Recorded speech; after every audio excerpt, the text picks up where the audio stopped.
नमस्कार। आज हम एक बहुत ही दिलचस्प विषय पर बात कर रहे हैं। एक लेख के कुछ अंश है हमारे पास जिसका शीर्षक है गलत प्राथमिकताएं, असफलता का मौन जाल। और ये इस बात पे रोशनी डालता है कि कैसे हम अनजाने में ही अपनी प्रायोरिटीज, अपनी प्राथमिकताएं गलत चुन लेते हैं और फिर असफलता की तरफ बढ़ जाते हैं। तो चलिए इस विचार को थोड़ा और खोलते हैं। देखिए, लेख का जो मूल तर्क है ना, वो ये है कि जब हम किसी काम के असली महत्व को, मतलब उसकी इम्पोर्टेंस को समझ नहीं पाते, तो अक्सर क्या होता है, हम अपनी सारी ऊर्जा, अपना समय उन कामों में लगा देते हैं जो या तो कम असरदार होते हैं या फिर बिल्कुल ही गैर जरूरी। मतलब सिर्फ बिजी रहना काफी नहीं है, इफेक्टिव ढंग से बिजी रहना जरूरी है। कोई चेतावनी नहीं मिलती, हम व्यस्त महसूस करते हैं, शायद प्रोडक्टिव भी लग रहा हो, लेकिन असल में हम धीरे धीरे अपने जो मुख्य लक्ष्य हैं उनसे भटक जाते हैं और पता भी नहीं चलता जब तक कि काफी देर ना हो जाए। बिल्कुल। तो आज हम इसी बात की पड़ताल करेंगे कि ये मौन जाल असल में काम कैसे करता है। स्रोत के हिसाब से वो कौन से ठोस तरीके हैं जिनसे ये हमारी गलत प्राथमिकताएं हमारी प्रोग्रेस को धीमा करती हैं या रोक देती हैं। देखिए, एक मुख्य बात जिस पर लेख जोर देता है वो है ऊर्जा और समय का क्षरण। ये सिर्फ समय की बर्बादी नहीं है, ये हमारी जो मेंटल और फिजिकल एनर्जी है उसके गलत जगह लगने की बात है। स्रोत बताता है कि जो महत्वपूर्ण स्ट्रेटेजिक काम होते हैं उनके लिए अक्सर हमारे पास ऊर्जा ही नहीं बचती। क्यों?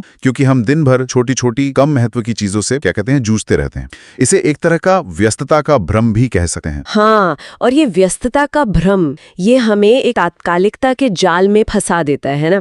स्रोत कहता है कि हम अक्सर उन कामों को पहले कर लेते हैं जो अर्जेंट लगते, चीखते हुए काम, भले ही वो महत्वपूर्ण ना हो, जबकि जो असली सफलता दिलाने वाले काम है जो शायद उतने अर्जेंट न लगे, वो लगातार पीछे टलते जाते हैं। हाँ, बिल्कुल। और इसी से जुड़ा हुआ एक और अहम नतीजा है अवसरों का चूक जाना। लेख इस बात पर रोशनी डालता है कि जब हम सही समय पर सही महत्वपूर्ण कामों पर फोकस नहीं करते तो हम अनजाने में ही विकास के, सीखने के, आगे बढ़ने के दरवाजे बंद कर देते हैं। और यह अवसर अक्सर छिपे होते हैं। वो तभी दिखते हैं जब हम थोड़ा स्ट्रेटेजिक होकर सोच रहे हों, न कि सिर्फ रोजमर्रा की आग बुझाने में लगे हों। सही कहा। और ये सिर्फ बाहरी अवसरों की ही बात नहीं है ना।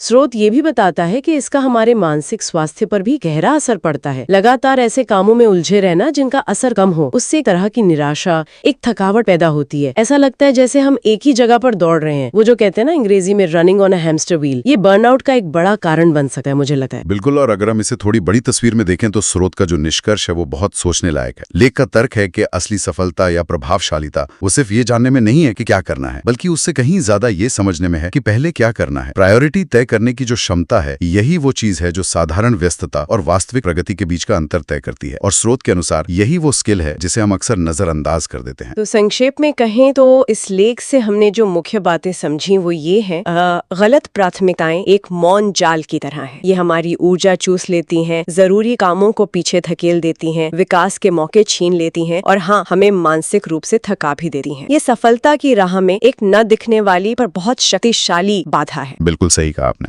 और ये सब हमें एक बहुत महत्वपूर्ण सवाल पर सोचने को मजबूर करता है। शायद लेख भी उसी तरफ इशारा कर रहा हो कि भाई, अगर ये जानना इतना जरूरी है कि पहले क्या करना चाहिए, तो फिर वो कौन से अंदरूनी या बाहरी दबाव हैं, या शायद हमारे अपने ही कुछ कॉग्निटिव बायसेस, कुछ पूर्वाग्रह हैं जो हमें अक्सर किसी काम के असली महत्व को आंकने से रोकते हैं या हमारे फैसले को धुंधला कर देते हैं। इस पर सोचना, मुझे लगता है, आगे की खोज के लिए एक अच्छा रास्ता हो सकता है।